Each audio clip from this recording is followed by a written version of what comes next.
Hello! Atomic maths. Oh my goodness, what is this video going to be about? Well, I'm going to set you a Fermi maths question every day.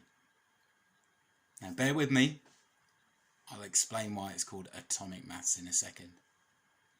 Now, Fermi maths questions seem impossible to answer, but using the power of maths reasoning and estimation, I know that you would be able to answer any maths Fermi question, no matter how difficult it may seem to start with.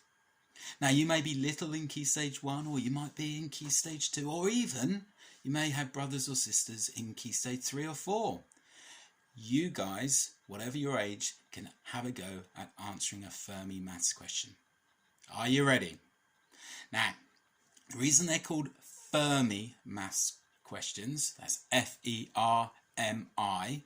is they are named after a famous physicist called Enrico Fermi. Now, Enrico Fermi worked on a project called the Manhattan Project in the Second World War.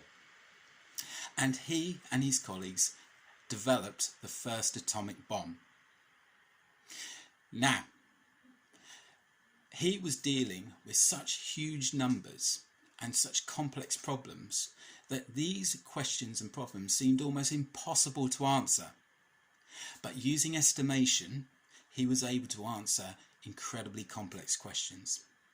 And we're going to use those strategies in order to answer some what seems impossible Fermi type questions, but a little bit more fun than atomic problems. Okay, right.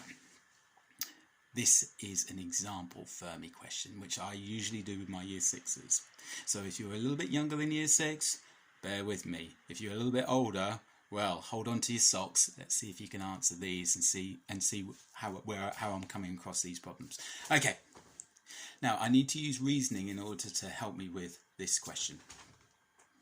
It's random. Are you ready? How many piano tuners are there in London? How many piano tuners are there in London?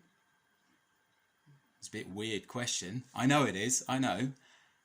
It also seems quite difficult to answer, doesn't it? Unless you go onto Google. But using math skills and estimation, I can estimate, I think quite accurately, how many piano tuners there are in London. They are people who go around tuning pianos, just to bear that in mind. Yeah, okay.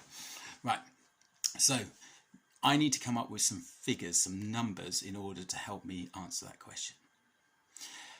The first figure I'm going to come up with is estimating how many people live in London. Now, I estimate there's about 10 million people that live in London, roughly. Now, I next need to work out how many pianos there are in London.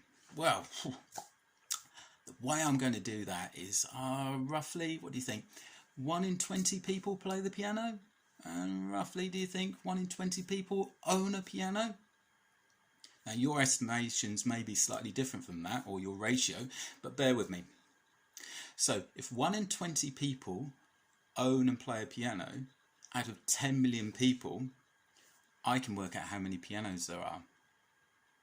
I can do that by doing 10 million divided by,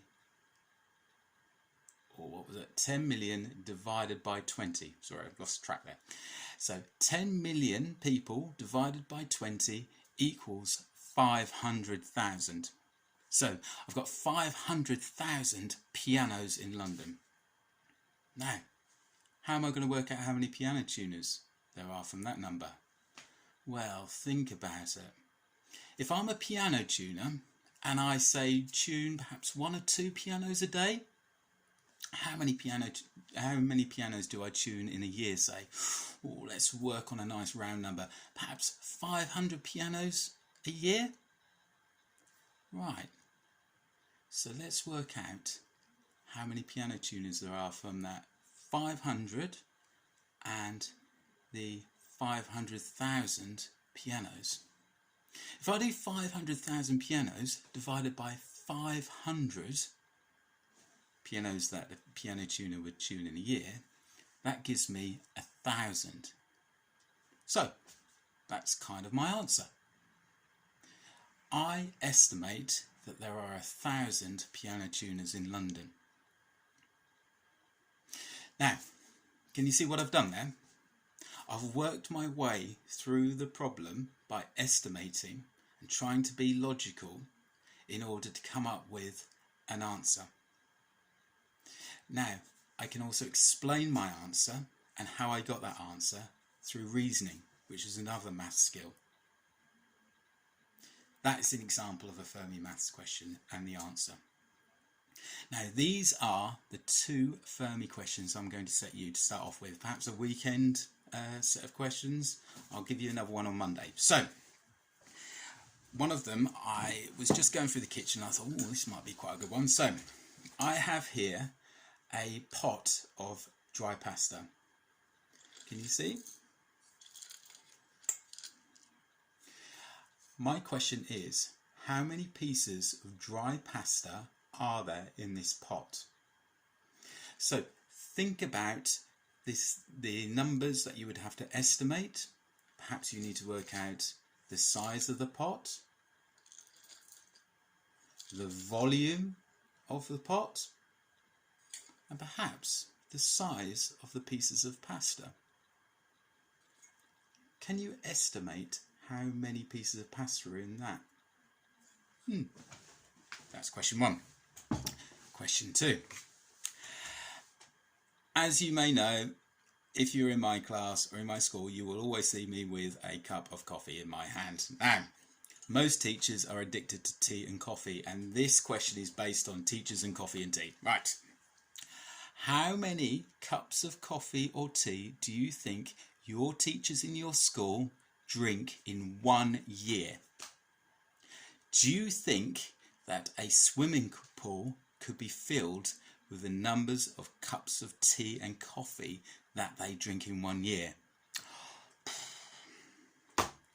Think about the numbers that you could estimate with that. It's tricky, that one. I set that with my year 6 one year 6 class a couple of years ago, and they found that quite tricky, but we did get to an answer. Good luck. I'd love to hear your answers. Also, do you have your own Fermi question? I wonder if you can come up with one as well, which we can set the rest of the class or the rest of the school. Okay, goodbye for now. I look forward to hearing from you. Bye-bye.